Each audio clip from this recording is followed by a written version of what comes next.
नमस्कार दोस्तों भारत और पाक में कहीं ना कहीं कभी ना कभी कोई ना कोई विवाद का मुद्दा खड़ा होता रहता है। और नया विवाद का मुद्दा जो है वो बड़ा दिलचस्प है। उसको ज़रा जानना जो है वो दिलचस्पी का मरकज़ हो सकता है, केंद्र हो सकता है। वो मुद्दा है सिंधु नदी के जल का। पानी को लेकर भी हम लोग निरंतर परस्पर जूझते रहे हैं। और ये जो जूझना है दोनों देशों के बीच, वो एक नदी जल समझौते को लेकर है। और वो नदी जल समझौता मित्रों 1960 में सिंधु नदी जल समझौता या सिंधु नदी जल संधि के नाम से अस्तित्व में आया था।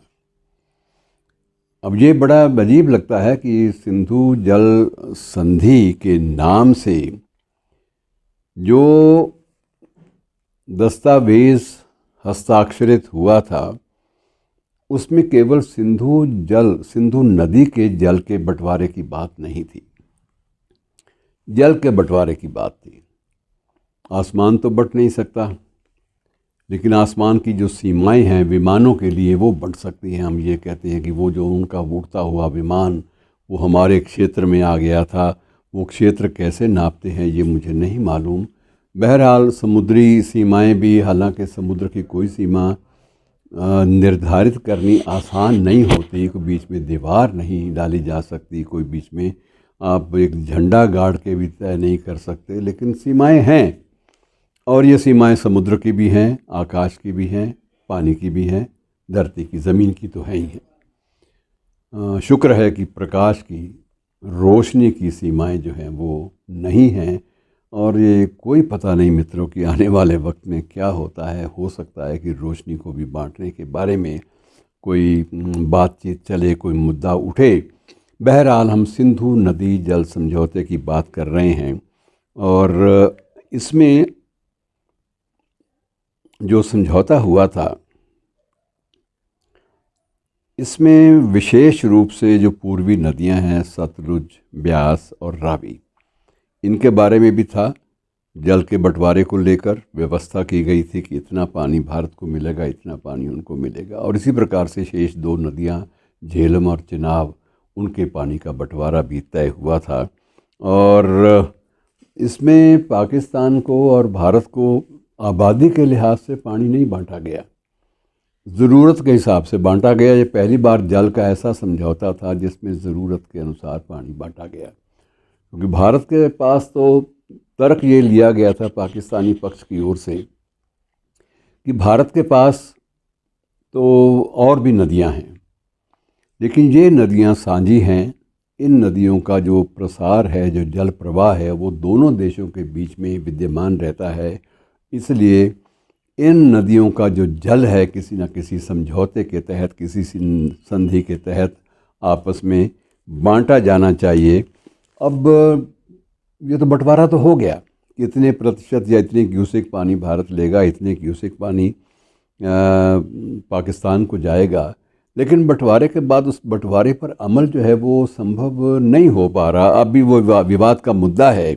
विवाद इस बात को लेकर है कि भारत जब भी अपने क्षेत्र में बहने वाली इन्हीं नदियों पर कोई भी विकास की योजना आरंभ करता है तो पाकिस्तान को तकलीफ़ हो जाती है। यद्यपि भारत की ओर से कोई कभी भी बहुत बड़े स्तर पर, व्यापक स्तर पर कोई आपत्ति दर्ज नहीं की गई उन क्षेत्रों के बारे में जिन क्षेत्रों में पाकिस्तान ने अपने क्षेत्र में बहने वाली नदियों के जल को संतुलित किया है या डैम बनाए हैं या कुछ और उनका दुरुपयोग या सदुपयोग किया है। हमने ज़्यादा लंबी चौड़ी कभी आपत्ति नहीं उठाई। लेकिन अब हमारे यहाँ जब भी कोई परियोजना बनती है, जब भी कोई प्रोजेक्ट होता है तो उस प्रोजेक्ट को लेकर पाकिस्तान में हो हल्ला होता है और पाकिस्तान की सरकार आपत्तियां भी दर्ज कराती है। और मित्रों, ये जो जल बंटवारा हुआ था, मैं आपको थोड़ी सी बात ये भी बता दूं कि विश्व बैंक की मध्यस्थता में हुआ था। विश्व बैंक ने बीच में मध्यस्थता की थी, दोनों क्षेत्रों के विशेषज्ञ बैठे थे। ये भी तय हुआ था कि इस समझौते का समय समय पर पुनरीक्षण रिव्यू भी होता रहेगा। रिव्यू अब तक चलता रहा है, इसमें कोई संदेह नहीं है, लेकिन हर बार ये होता है कि रिव्यू के समय बहुत सारी ऑब्जेक्शंस, आपत्तियां उठाई भी जाती हैं, दर्ज भी होती हैं, रिकॉर्ड में भी लाई जाती हैं। ये बात अलग है कि अभी तक ऐसी नौबत नहीं आई कि एक देश दूसरे देश का पानी बंद कर दे, ये कभी नहीं हुआ। क्योंकि ये सबको मालूम है, दोनों देशों के अधिकारियों को भी मालूम है कि जब पानी बंद करने का सवाल आएगा तो उस वक्त ये ऐसा कोई भी कदम वो हिंसा के रूप में भी बदल सकता है, हिंसक झड़पों या एक प्रकार से हिंसक घटनाओं का रूप भी ले सकता है। तो ऐसी चीज़ों से बचना चाहिए। दोनों देश अब तक बचे आ रहे हैं और भारत ने इस बार स्पष्ट कर दिया है कि अब समय बदल गया है। बार बार आपत्तियां उठाने के स्थान पर हमें पूरी की पूरी जो सिंधु नदी जल समझौता है, पूरा का पूरा समझौता, पूरी की पूरी संधि, इस पर पूरे नए सिरे से रिव्यू कर लेना चाहिए। इसका बंटवारा वर्तमान परिस्थितियों के अनुसार हो। अब जल की मात्रा या नदी का जो प्रवाह है जो 1960 में था वो आज नहीं है। आज उस बात को 60 बरस 62-63 वर्ष हो चुके हैं। इतने वर्षों में बहुत सारे बदलाव नदियों में भी आए हैं, नदियों के बर्ताव में भी आई हैं, नदियों के प्रवाह में भी आए हैं। उन सब का आकलन करते रहना चाहिए।